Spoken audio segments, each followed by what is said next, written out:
was that 57 years ago.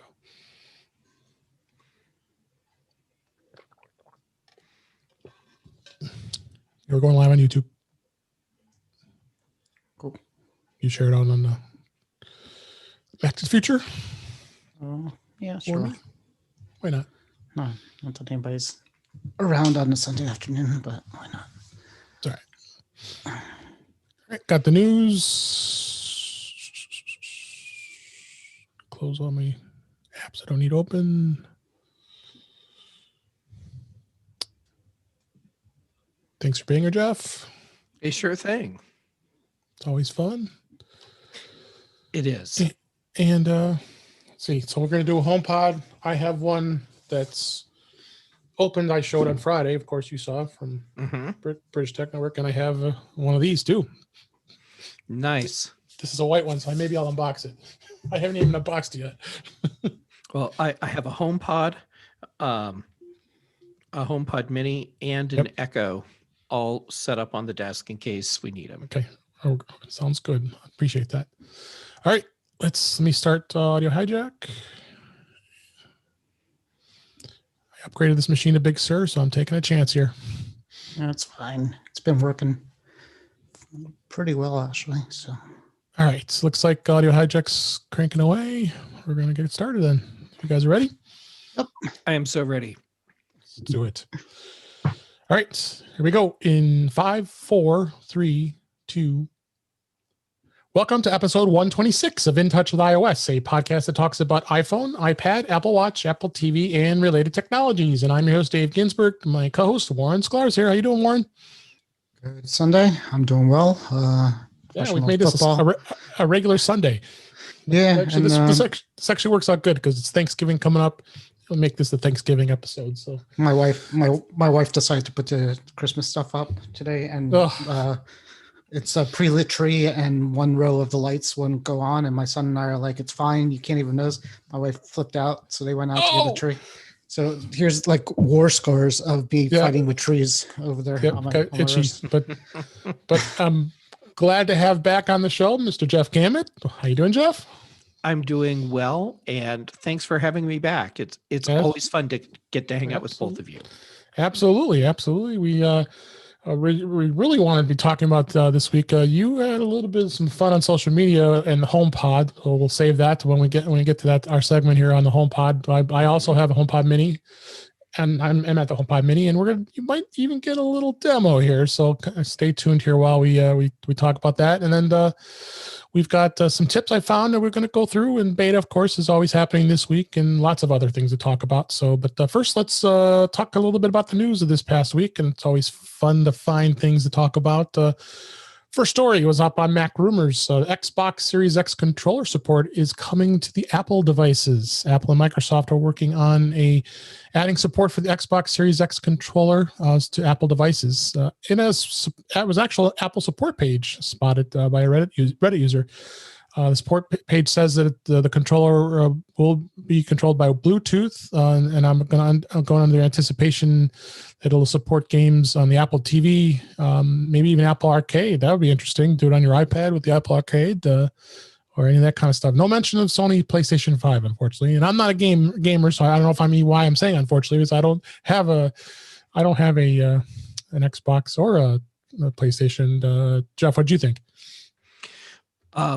Well, to me, this says that Apple is at least getting a little more serious about being in the gaming space, because the more controllers that you support natively and easily, the more likely you are to have people playing your games.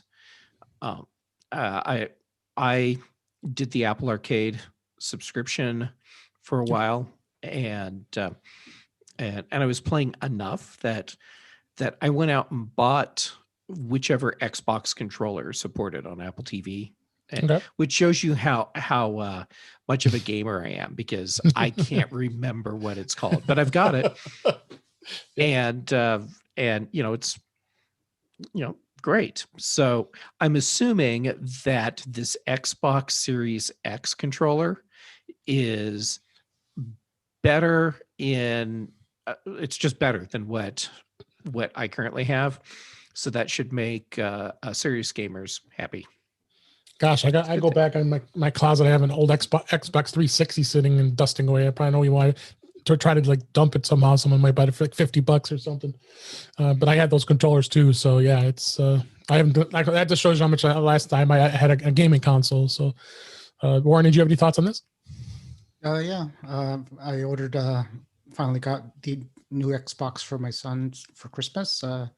Okay. Best Buy had them in stock, so I got it. So he's going to get it for Christmas. I could play with it, see how it goes with the new controller. But yeah, Microsoft and Apple seem to be getting along in that space. They're allowing the Xbox streaming service to come to iOS, which would be cool. And somebody asked a question when the chats I'm into. Since you could kind of almost sideload an IPA file now from iOS. Yep. We're wondering if you could, when this Xbox streaming thing comes out, can you sideload the IPA file of the Xbox streaming app onto your Mac and play it? We'll find out. It's going to be interesting to see. We'll find out for sure. Yeah. Next story we had here, there is a story already talking about iOS 15, which is probably about a year away from now, but I thought it interesting to just kind of talk about this. This was on Apple Insider. The original SE and the iPhone 6s could be left behind in iOS 15, and I'm not totally surprised at all here. And iOS 14 and iPad OS 14 may be able to use on iOS 15. The report claims, but Apple is planning to end operating system updates for the iPhone 6 series and the iPhone SE original on its next update in 2021. By no means is this surprising at all. Although they still have been doing updates to iOS 12 because you have older devices like the 6 and the 5S that are still supported under iOS 12. They've been adding patches, which is I commend Apple for supporting that. Warren, what do you think on this? Well, iOS 15 will definitely come out next year, probably in June, I would say. With June at the developer. Yep. And I think probably time. I think the phone's probably 5 or 6 years old at this point. Yep. So it is what it is. With the 6S right now, is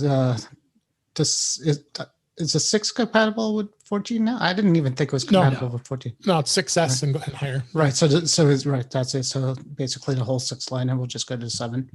It happens, and I don't even know why that's even a story. I mean, they drop phones here and there all the time. Oh, it's always. I got excited. Where are you talking about iOS 15? Come on, iOS 14 just came out. So take that with a grain of salt too. Yeah. You've got a long way to go yet. At least another year. So, any thoughts, Jeff? Yes, Warren, I can tell you why people are talking about this now, and it's because people love to complain. And the thought that their iPhone SE first gen isn't going to be able to run iOS 15 is just going to make people flip out. And honestly, I'm surprised that iPhone SE and iPhone 6s were supported in iOS 14. I assumed the cutoff was going to be the iPhone 7. Yeah, would make total sense. So it's always interesting to see. But I guess we'll find out later. So next story I found here. This was on Apple Insider as well. Cable companies are offering a brandable Apple TV remote as an alternative. Universal Electronics is offering its own version of its easy-to-use button-style remote control for the Apple TV, one it hopes to sell cable companies to be included as part of a streaming video package.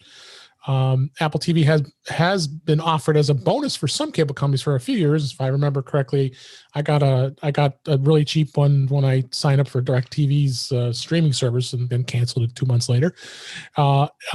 This is definitely going to be interesting to see that it's something that we'll be looking to. Of course, the remote that I talked about it before from Function 101 is a great remote and all, but doesn't have any of the Siri stuff that it includes with this. So it's going to be interesting to see where this goes, and if cable providers, ones like Comcast, who I subscribe to, and Spectrum, and many of the other big cable providers would think about jumping into this set-top box deal.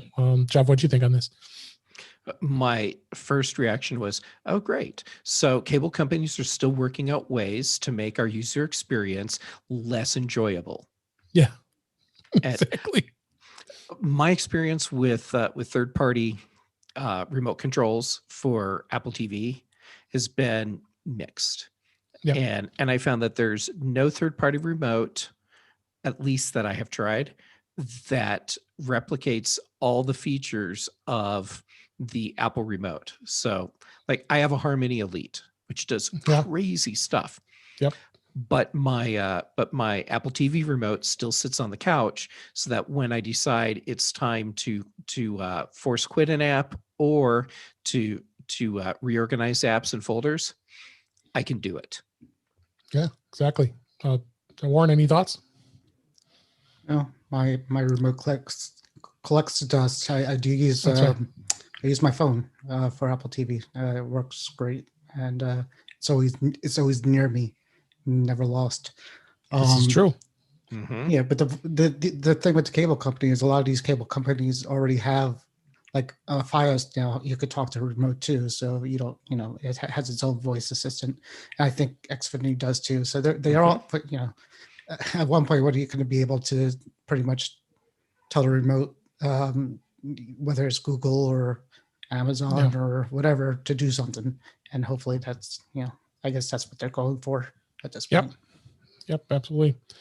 Next story, also an Apple Insider. This was this is actually the from iFixit. iFixit did the teardown, and they actually did it live. And I couldn't watch the whole thing because it was like over an hour just going through it. But they did do a teardown of the iPhone 12 Pro Max, which both Warren and I have. I forgot. Do you have it? You have the 12 Pro, right, Jeff? I'm getting the 12 Pro. I just haven't yet. So, okay. You haven't got it yet. I Okay. still have my 10. Gotcha. At least for now. And so they did this was talked about. The latest teardown of the 12 Pro Max had revealed just how the camera system is to the one that's different from the 12 Pro. It's physically larger sensor, which we knew. OSI mechanism resulting in a much bigger camera module package. So after they did their teardowns, they found that module, and this article has a picture of the camera lifted up here, it is about 47% larger than the Pro, which makes total sense. Other thing that was different is on this as well is the battery. It's like kind of an L-shaped battery, and it's got a lot more watt hours. It's 14.13 watt hours versus 10.78 in the 12 and 12 Pro, and 8.7 in the Mini. But they need to have some space in there. It's a big phone, so they got the space for the battery, and they got space for the camera. It was interesting to see how the teardown went, and I don't know if you guys, Jeff, I don't know if you had a chance to look at that at all, but it was interesting. No, I read their teardown. I didn't watch the video, and honestly, the biggest surprise to me was they had to put a space filler inside the phone. Yeah, because there's an empty space where there's no battery, there's no other components, and they didn't want to just leave this cavity in there, so they put a spacer inside. Yeah, strange. I know the Taptic Engine module is much bigger than the other two. They did that. They put them next to each other. Compare that. So repairability was at 6 out of 10, which it's actually not bad if you think about it. But of course, surprising for an iPhone. For an iPhone, of course, the goo everywhere, and the pulling the goo tabs out to get the battery out. They showed that. So, Warren, do you have any thoughts? Kids, don't try this at home, I guess is my thought. I probably would say the same thing. I wouldn't. I'm watching this cringing. I have a $1,400 iPhone 12 Pro Max. I would not do that in a million years. I opened up a couple phones and never again. Tried to fix them, and my hands are too big. It's something to avoid at all costs. It's just interesting to watch. So, and then this week Apple released a update to just the 12 series phones. The 14.2.1 was for specific bugs, and I was experiencing this. My wife was sending me my wife was sending me a update. We're gonna have to pause here. I got to get this call real quick. Okay, guys, I'm gonna keep recording. I got another on call here. So So Warren, now we can talk about David, and he can't say anything.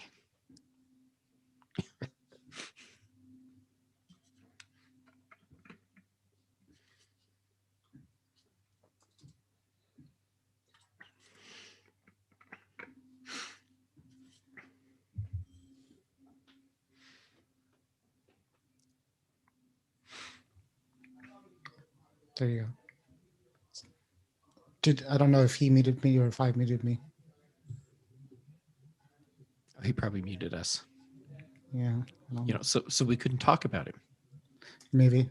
I don't know how the call's coming in or if he could hear us, but anyways, yeah. I don't know. So you're getting the Macs. Are you getting a new Mac? I am not getting a new Mac, and that's because I have the 2019 16-inch MacBook Pro, and it's still so new that the idea of replacing it, even though a Silicon Mac would be great, it just don't replace it. I'm keeping my 16-inch Pro and sorry guys, the Air. Anyhow, sorry. Hold on, I gotta switch. I'm trying to convince Jeff to buy a new computer. So there you go. Yeah, well, I appreciate your effort. No problem with that. If I have more time, you never know. Best part, she didn't even leave her phone number, so I'm not calling her back. Oh, did she leave a message? Leave a message, yeah. Okay. All right. Let's sorry. Let me. We're going to start this article up again, and just so I don't know where I left off here. So, in 3, 2. So next article here. This was actually in the Mac Observer. Apple released a update to 14.2.1 that is specifically for the iPhone 12 for fixing some specific bugs. And there was some issues with the MMS messages that weren't being received. And my wife actually complained that I wasn't getting her text messages. So that definitely was a problem. And then we also had hearing devices with hearing aids were having trouble, as well as the touchscreen on the Mini 12. The 12 Mini was not responsive. Guys, any thoughts on this? Jeff? I was disappointed that this was only an iPhone 12 series update, because the missing MMS problem I'm experiencing on an iPhone 10. Really? Yes. Although the fix for hearing aids, I'm really glad that was in there. I don't have hearing aids myself, but I know people who do, and they use them with their iPhone, and the audio problem, it's worse than it was just an audio problem. It was like screeching and static, and it could make using your hearing aids with your iPhone basically impossible. Yeah. So any thoughts on this one? I don't know if I think my wife actually just updated. She missed that update, but she updated yesterday, which I think was after that release. So hopefully I didn't miss any text from her. That's she has 12. Oh, you'd probably know by now. Yeah. No, I have the 12. She doesn't have the 12. She has my son has the 12. She still has her 10S. She has 10S. Got it. So well, make sure you update for all those of you that have the 12. It's a bug update. It's not going to be any big deal. So take care of that. I heard it's a super fast update to install also. Yeah, it's very small. It shouldn't take more than a couple minutes. So, next story. This was also Mac Observer. Apple Fitness Plus could be arriving with iOS 14.3 and Watch 7.2. There's a question. Apple said that the Fitness Plus service was going to arrive at the end of the year, but Mac Rumors reports that 14.3 and Watch 7.2 betas, which were released, we're going to talk about in a minute here on Wednesday, indicate the service could arrive alongside those updates. So yeah, it's interesting to see why Fitness Plus is taking so long. Jeff, what do you think? Why this is that Apple's so slow with this? Maybe just getting the services in place, or? I think that they announced the service prematurely. Yeah, I think they did too, because it wasn't ready. Yeah, it wasn't ready. They're pushing to have everything ready by the end of the year, and my guess is that we'll get that update in December sometime, and so they'll hit their deadline, but they weren't close enough to being ready when they announced the service. Yeah. To be able to comfortably get it out when they wanted to. I think they're rushing. Yeah. What, any thoughts, Warren? No, but I did see the when my watch did the update to the beta, I did get the when you first after you first update it, the first thing it shows you is something about fitness. So that graphic you see, so something's coming. Yeah, it seems like it. So, and then last story here. This was in Apple World today. Sensory Tower, top 5 widget apps for iOS 14 installed on 15% of US iPhones.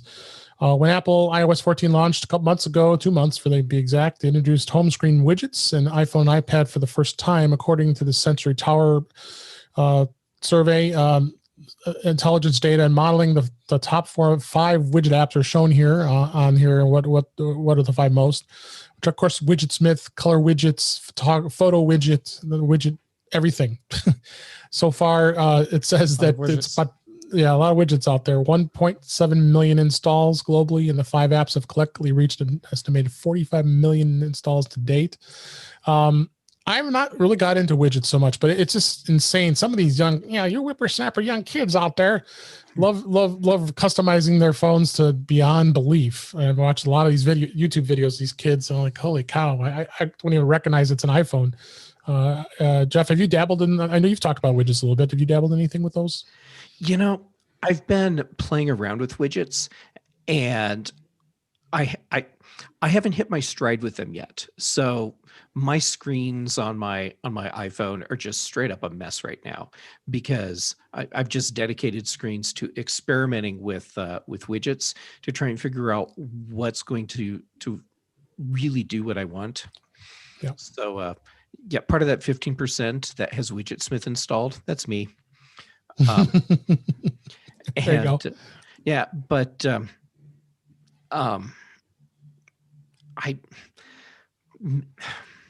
I don't get it. Usually I'm just like really catching on to new technologies like this when Apple introduces them, and then just really diving deep in. And with widgets, it's still kind of a novelty for me. And my guess is one of these days it's just going to really click which widgets I need and how to arrange them, and then I'll just take off. Yeah. Have you dabbled in any widgets at all, Warren? Yeah, we spoke, I think, last week, but I had a failed update, a failed restore of my phone a couple of weeks ago. Yep. And I kind of nuked and paved and started over. And with iOS, it's crazy to do that because, moving icons around is stupid. But so I decided to do what they showed at the keynote and basically have 1 or 2 pages of stuff and then use the app library, which is what I've been doing. So with that, I decided I was going to make like 1 page like apps that I use a lot, and the other page widgets, which seems to be working for me just to, do some quick things. So yeah, like the Google widget is good. I'm looking at my phone now. Yeah. I have a Google widget. I have a weather widget, and I have a scrolling one with things I like to do. And once you get used to it, it's great. Yep. All right. And that's news for this week. Let's go into the topics. Always our topic for each week is beta. iOS 14.3 and iPad OS 14.3 beta 2 is what came out last week. And this update included a few minor new features. Notably is waiting for the Pro RAW support for iPhone 12 Pro and Pro Max cameras. I'm assuming you did install that on your 12 Pro Max, and have you looked at the RAW support at all, Warren? Yeah, I took a picture with it, and I couldn't see a difference in any other picture. It looked the same. You shouldn't see a difference in any of the pictures when you're just taking them on your iPhone like that. Where you'll see the difference is when they leave your iPhone and you open them in an app like Photoshop, or that can work with raw images or Affinity Photo, assuming they have the profiles for Apple's Pro RAW. Right. Then you'll see the difference because you have all this other data that's in there that you can work with. But, right. So I guess normally Apple just strips out on a normal photo. They'll strip out most of that stuff to make it a smaller, I guess.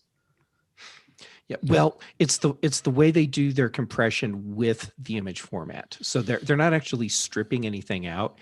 It's just what you're seeing is essentially a JPEG thumbnail that's generated from the raw data from the image.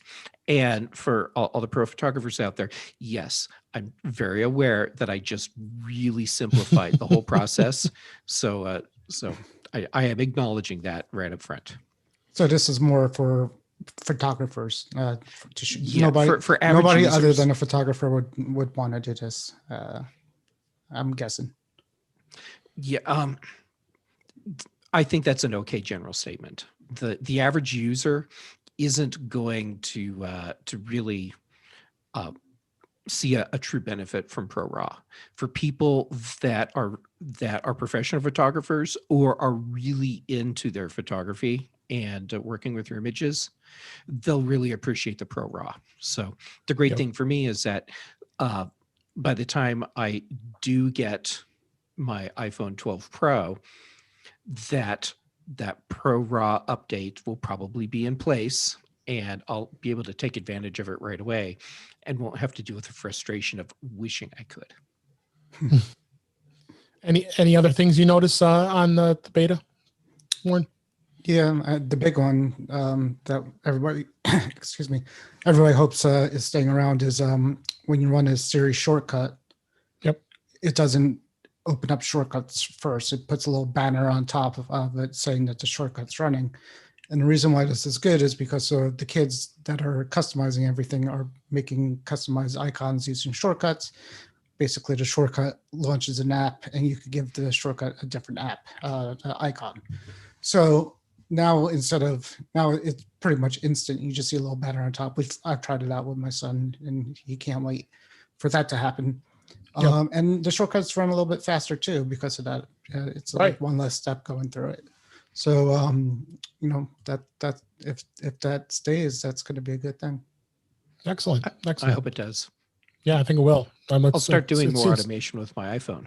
Oh, for sure. Because you don't have to. I mean, as much as we like to be propeller heads, like some folks we know and love, it's easier just to have a shortcut that does its own thing and not have to dabble deep into the shortcuts world. But yeah, I hope it does change. All right, let's go and move on to the one of the big topics of this week. I wanted to talk about the HomePod Mini. I did receive my HomePod Mini, and I'm showing it on camera. We're live on video here. I got the space gray one, but I also have a white one too, which I have not unboxed as of yet. I must say my first impressions of it is pretty gosh darn good sounding. I mean, I think for a little guy that's $100, $99. I mean, I do have two HomePods next to me here. I also have a Sonos Move, so I'm at the high end too with sound. But to have a little HomePod like this, HomePod Mini that can be in another room that doesn't take up a lot of space and not to be terribly expensive, I mean, I think it's worth the value in gold for something like that. By no means, there's those other folks out there that are audiophiles, and all I read on Twitter, Dave Hamilton saying that he didn't like it so much, but he's a music guy. He really appreciates music probably more than many of us do. But I give him credit for that.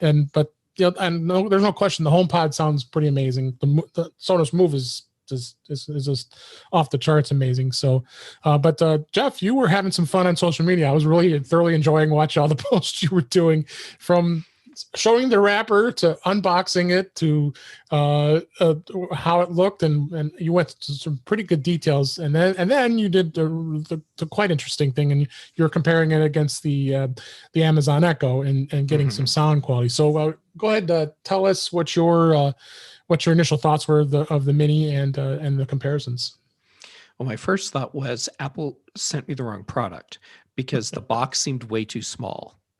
Yeah. And I mean, even the box does make. I can probably make this out of holding some stuff now that it kind of splits in half. Yeah. Now you can set up a desk organizer. Yeah, exactly. Yeah. And when I took it out of the package, I'm still looking at it. And I'm thinking, this doesn't look the same size as what Apple showed us in the in the promo videos that they did at their media event. It seemed so much smaller to me, and I also noticed that it smelled awful. Yeah, the it off still smells. gassing. Oh, It's not as bad as it was when it first came out of the box. It's not as bad as I'm smelling it today, but yeah, it was pretty bad when it came right out of the box. Yeah, for the first 24 hours, I was questioning if I was just going to send it back to Apple because it just smelled so bad. But then it doesn't smell so bad now, and I was surprised by the off gassing, but I was also surprised by the audio quality. Yeah. And yeah. yes, It's Dave impressive. Hamilton, he's not impressed, and he says this isn't a $99 speaker. Well, and he's right. It's a $79 speaker that ships with a $20 Apple Adapter. USB-C charger. Yeah, so it's a $79 speaker, and yet, while Dave is not impressed, I was impressed because I was expecting it to sound really flat and very hollow. And while it is missing part of that dynamic range, I mean, based on the person that did their own version of an iFixit teardown, just like someone in their living room, they opened it up and it's basically a subwoofer, and that's in a circuit board. Okay, well, I'm really surprised what they're doing with audio with that sort of a setup for a size. Yeah, and I also found that once I had it set up and used it with my HomePod, not as a stereo pair because you can't do that, right? But just as a whole home setup, I was really surprised at how well it blends in with the HomePod. So my HomePod, it's on my desk today, but normally it's in the living room, and then the HomePod Mini, also on the desk today, is usually. It's funny. We've only had these things for just a few days, so right. Usually, it's on a little shelf that's back behind me here, and so I'll say, "Hey, S Lady, play Stan Getz everywhere," and then my apartment is filled with the music, and it doesn't feel weird when I get away from the HomePod and closer to the HomePod Mini. It just blends together nicely. That is nice. And you also did a comparison with you're an Amazon household as well as a HomePod household. So interested to see how they compared. I know for sure the Echo Dot that sucker is blah. I did the Echo Dot as part of the comparison because some people asked me to. Okay. And the results are exactly what you think. It's like, this isn't even fair to do this comparison. Can't really compare it. But since the HomePod is $99 and the Amazon Echo, the taller one, this one, right, is $99. That seemed like a more reasonable comparison because they're in the same price range.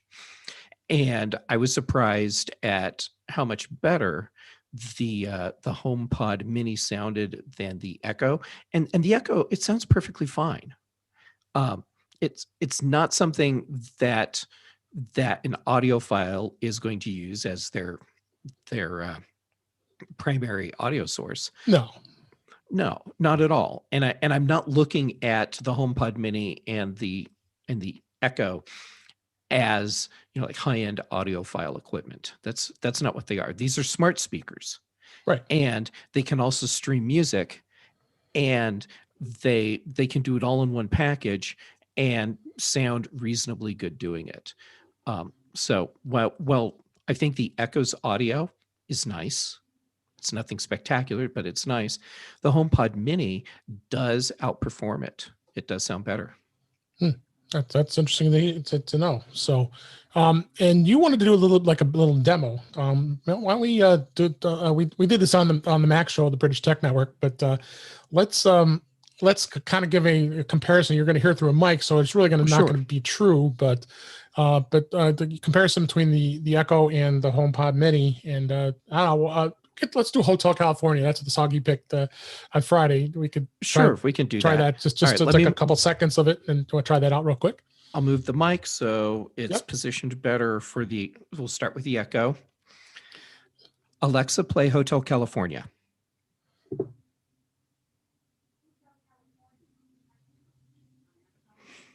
Okay, here's the funny thing. Yeah. The Echo in the living room, because I also have a Polk soundbar that has okay. Alexa, stop. as everybody's Alexa's going off, I shouldn't even say "Hey lady." Yeah, I wish I could say "Hey lady" for this, but here we go. Okay, let's try this again. Alexa, play Hotel California. Amazon Music is streaming on another device. That's okay. You and up to 5 family members can stream on up to 6 devices at the same Alexa, time. Stop. Let's go ahead. We'll just do let's just do the HomePod and see how that Alexa sounds. doesn't like the pressure. Too much pressure. No, she doesn't.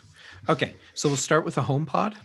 Yeah, we'll just do the HomePod. We don't need that. We don't know what to worry about the Alexa. We know it. We don't know. We know she doesn't sound as good. Yeah. Okay. So let's see. Which room is each assigned to? That's important. So the right living one room, starts. Right? Yes, living room. Okay. Hey Siri, play Hotel California in the living room. Here's Hotel California by Eagles in the living room.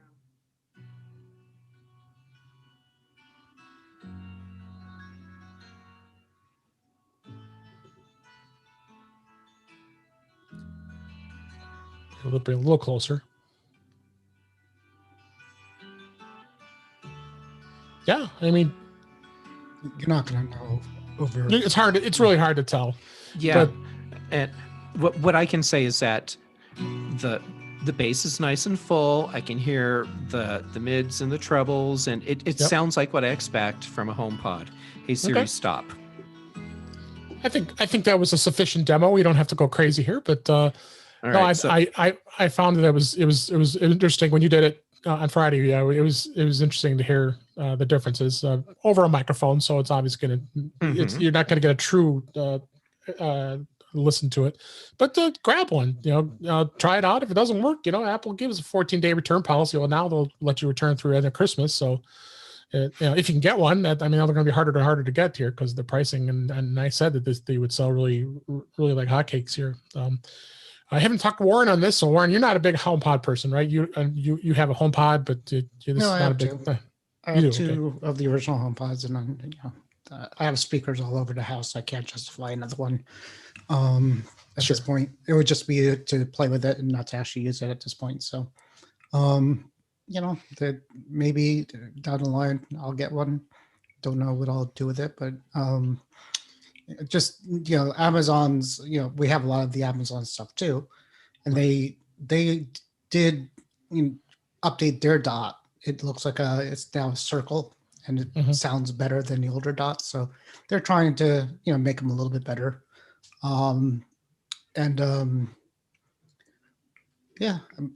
Maybe they'll start going on sale, and I'll get to that lower price point. Maybe somebody will buy me one for Christmas. I don't know. We'll find out.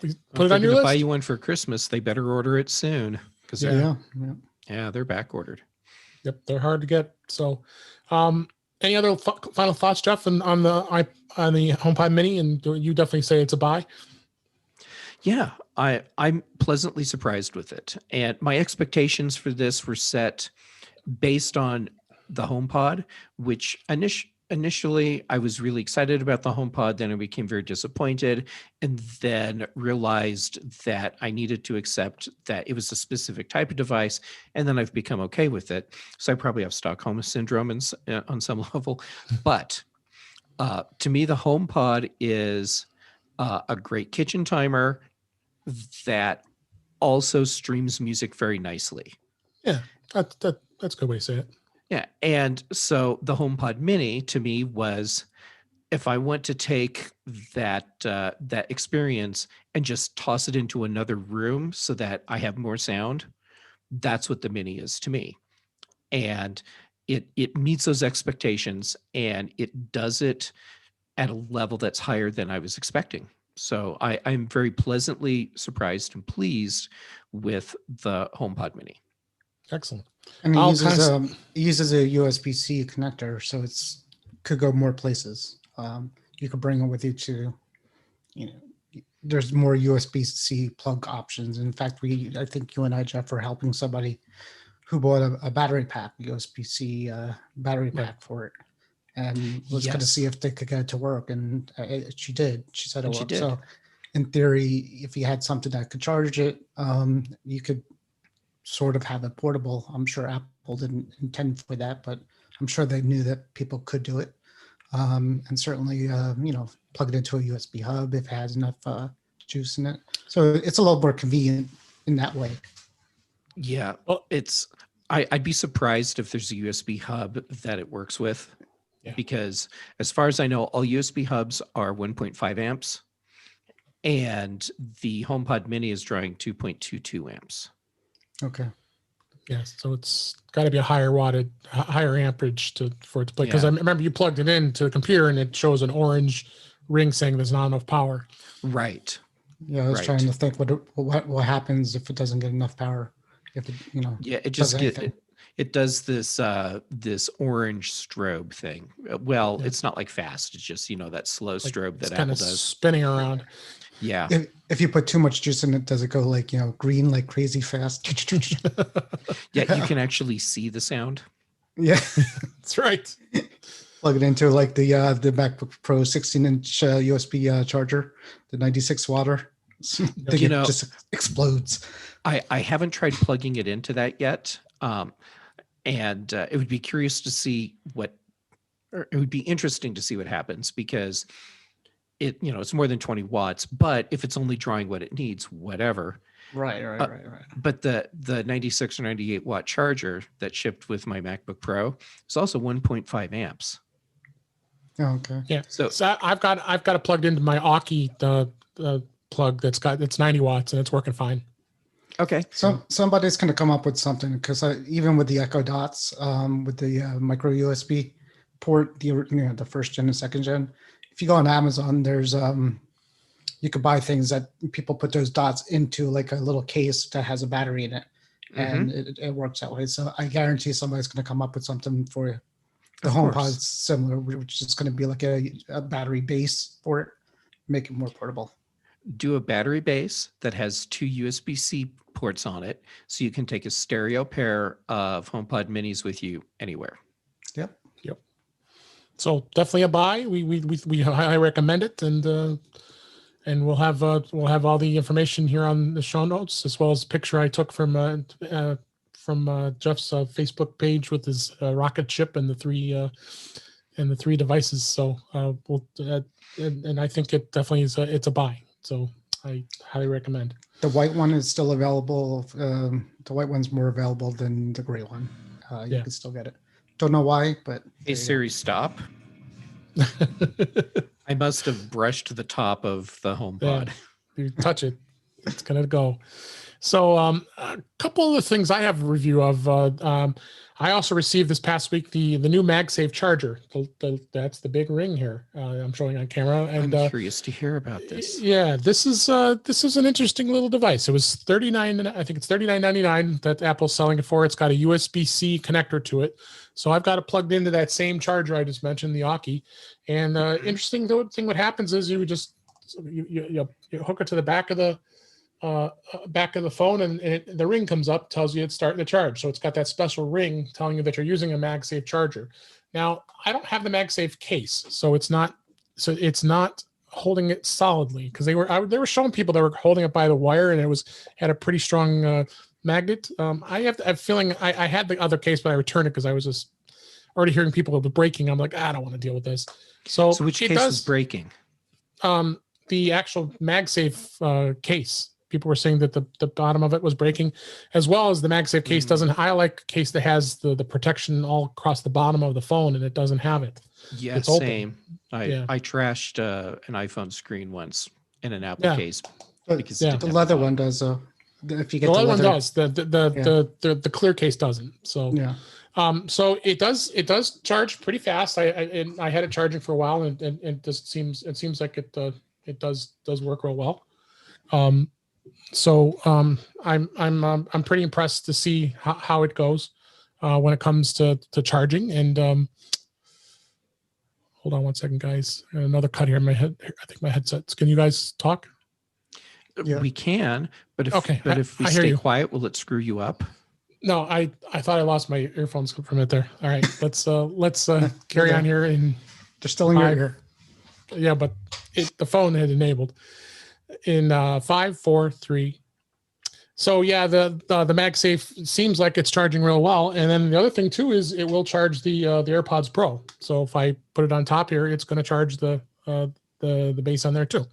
So I know it's kind of not something you probably are going to do that often, but for $40, I don't know, it might not be something that you really be interested in. I'm going to keep it. I think it's a nice additional way of charging the iPhone, as well as having for any other wireless charging.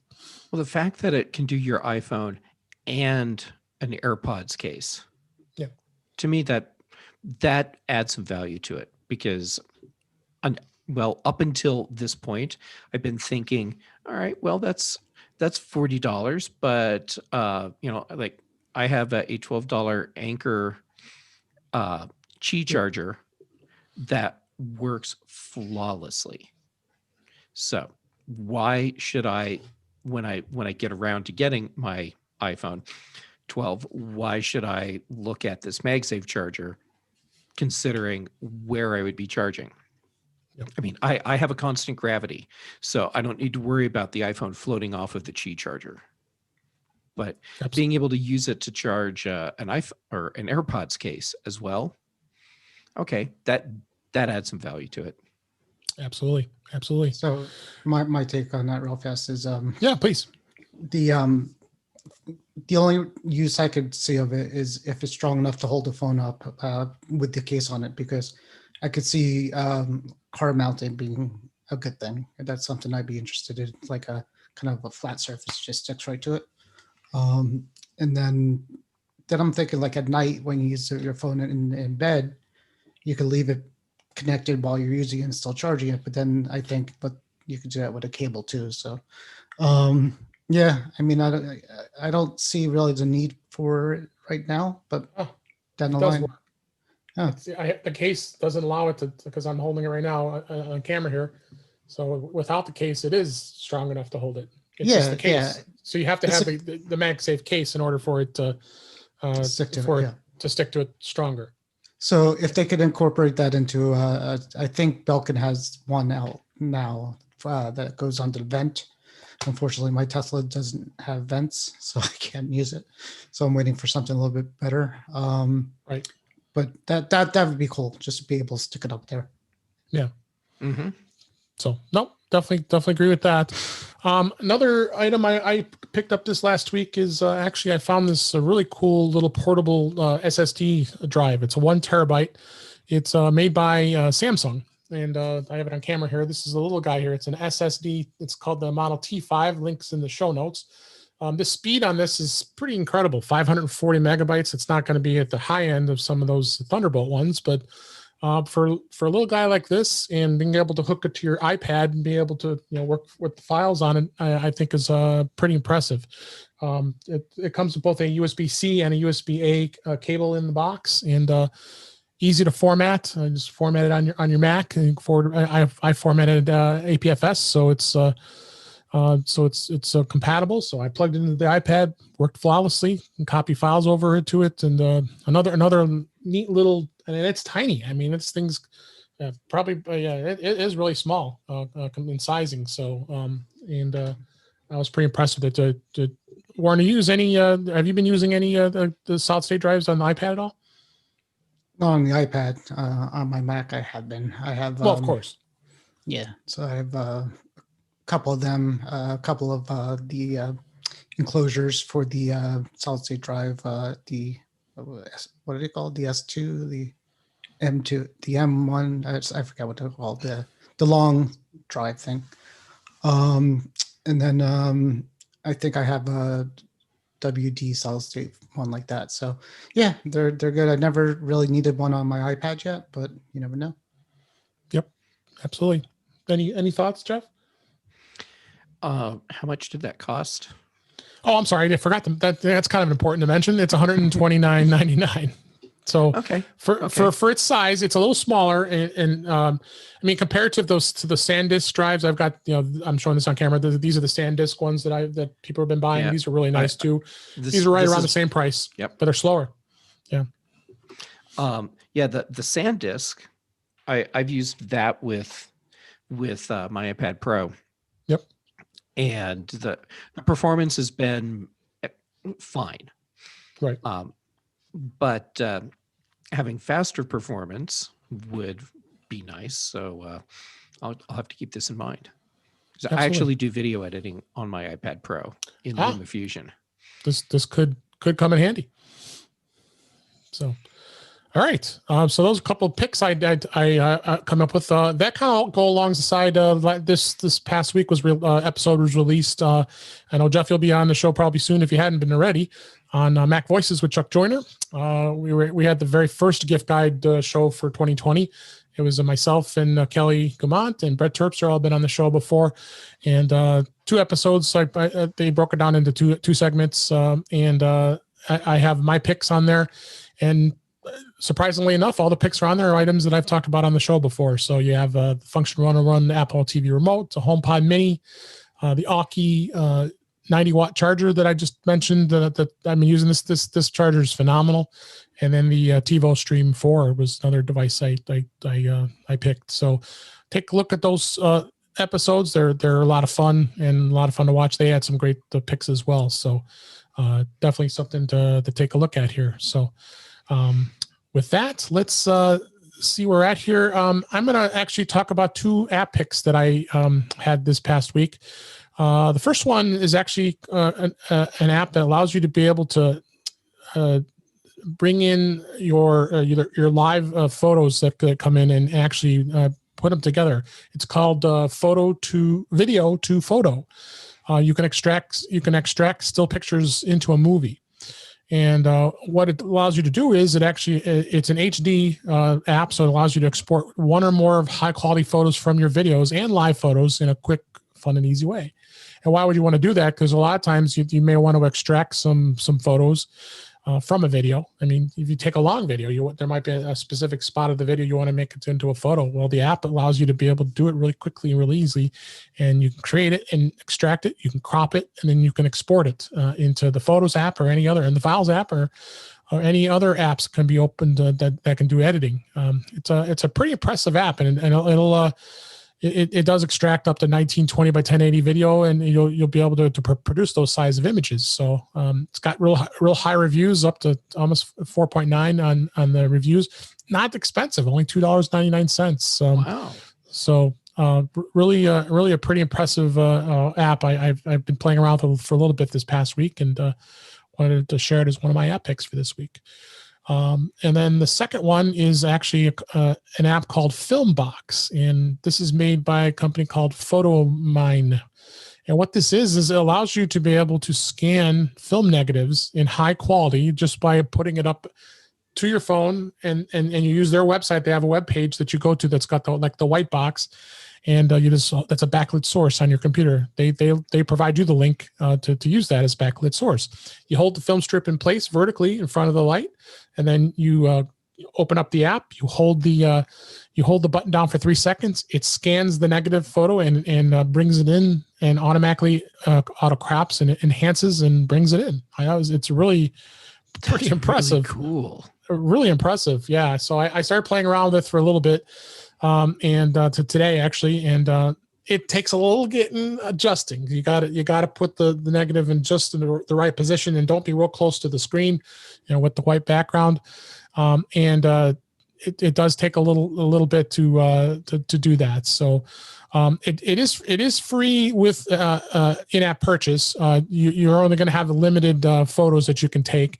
And actually, I see this too. This is actually available in the Mac App Store too. So this must be. I didn't even see that. So I'd be interested to see. Maybe that'll open in the on an M1 Mac too. I'd have to see what that does. I don't know how you would do it without a camera, but and the in-app purchase is, I think you can do $5.99 for a month, or you can do $19.99 for 2 years, and you get unlimited negative scanning, unlimited photo saving, and unlimited photo sharing.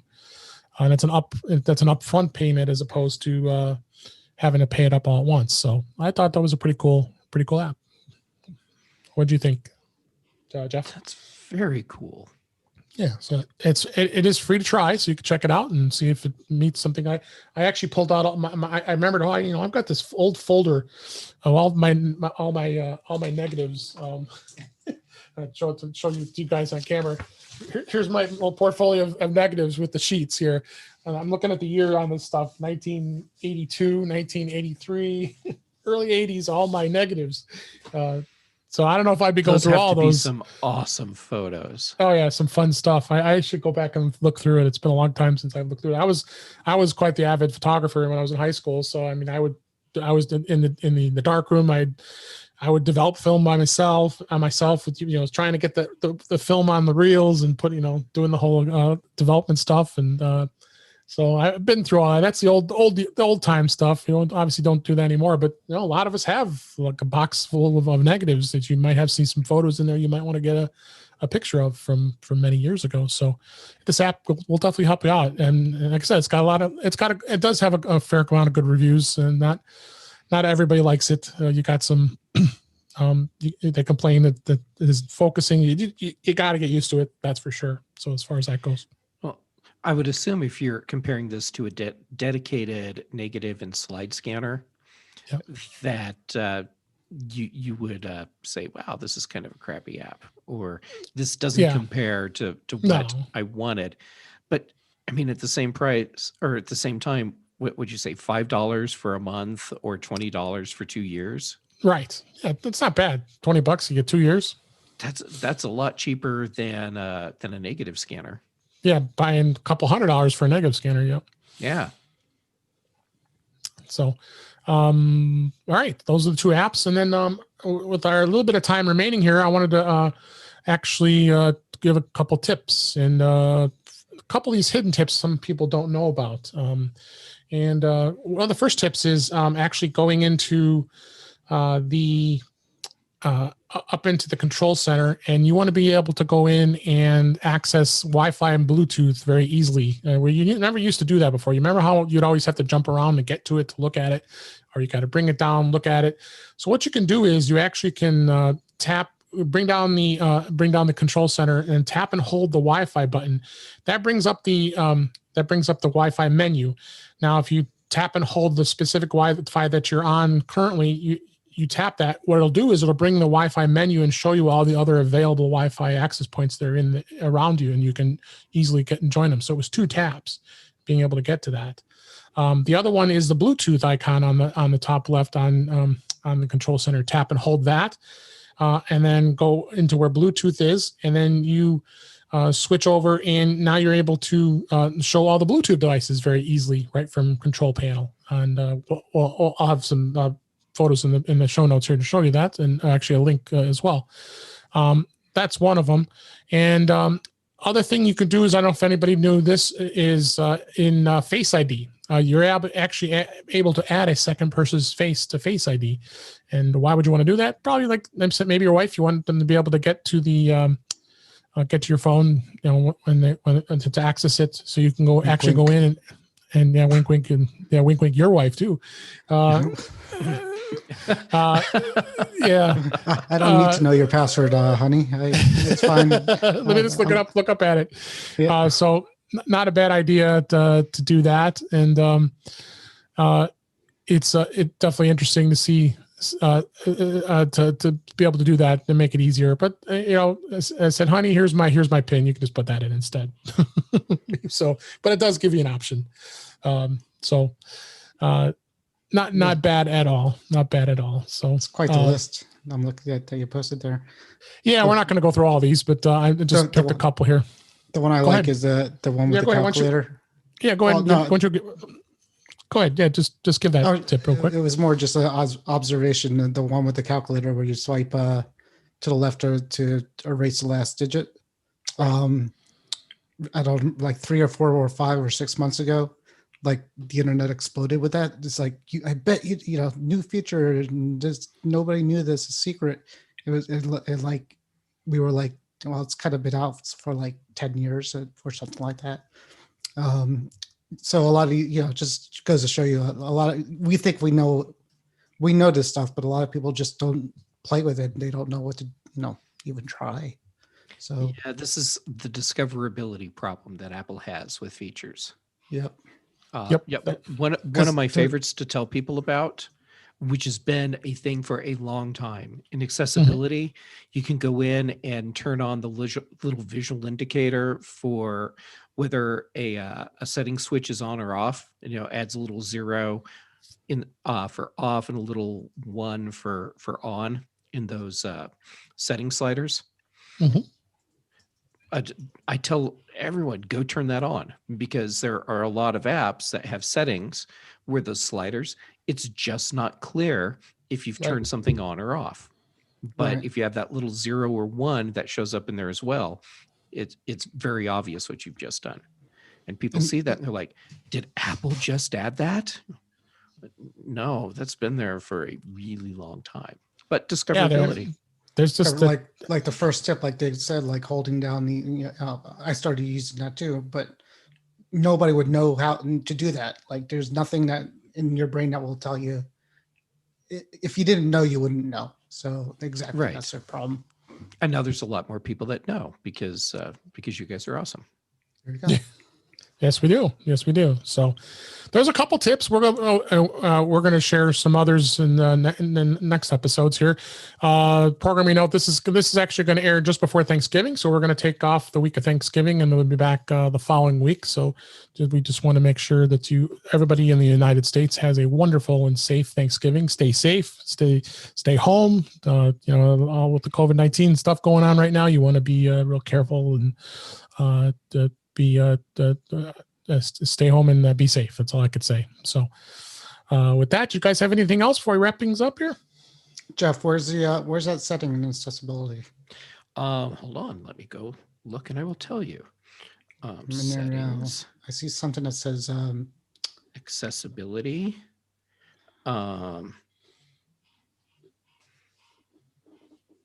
Switch control. Is that it? Nope, it's not switch control. Is this under touch? It might. That's funny. It's been so long since I said it. Oh, that I don't. In the notes, if we can't find, I'm sure. Remember, there's so much stuff in here. It's hard to. It's probably not where it used to be. Right. It's under display and text size, and it's on/off labels. Okay. I'm turning that on. That's pretty cool. So settings, accessibility, display and text size, on/off labels. Awesome. Great. All right. We got you another tip right there. Bonus tip there. Let's bring this show to a close as we're at the top of the hour here, and hope everybody enjoyed it. And let's go ahead and close things out here. That's a wrap for this week. Please send your comments, questions, and suggestions to our email address, feedback@intouchwithios.com. You can follow us on Twitter @intouchwithios. You can subscribe in your favorite podcatcher, including Apple Podcasts and many others. Or better yet, just go to our website at intouchwithios.com, where all the links to all the ways to listen to us are there. I am Dave Ginsburg, and you can find me on Twitter @DaveG65. Jeff, where can everybody find you? Twitter and Instagram. I'm JGam at both places. This week I did Apple Context Machine with Brian Chaffin. I listened. It was a great show. Oh, thank you. And the Big Show and the Mac Show from British Tech Network. I'm there. Yes, my Mac Voices gift guide episode is coming up soon. Good. And I don't want to give anything away, but I do want to say that people will walk away from that gift guide episode thinking, this is not what I expected. Oh, that's a little teaser. I'll make sure we'll link it back on the next show here so people watch it. To macvoices.com. That's where you got to go. That'll be coming soon. Yep. And appreciate you being here, Jeff. We always enjoy having you on the show. Well, thanks for having me on. I have so much fun with you guys.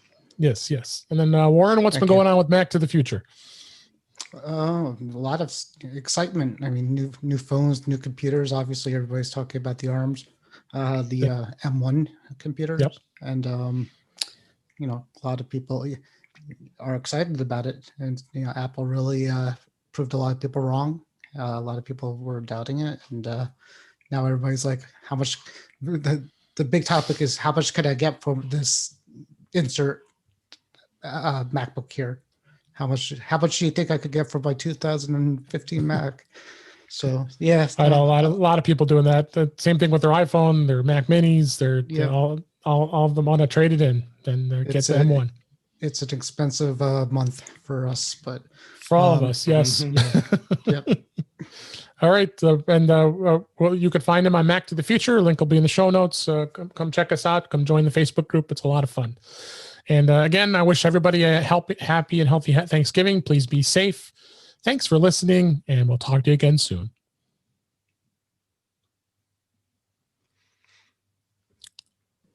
All right.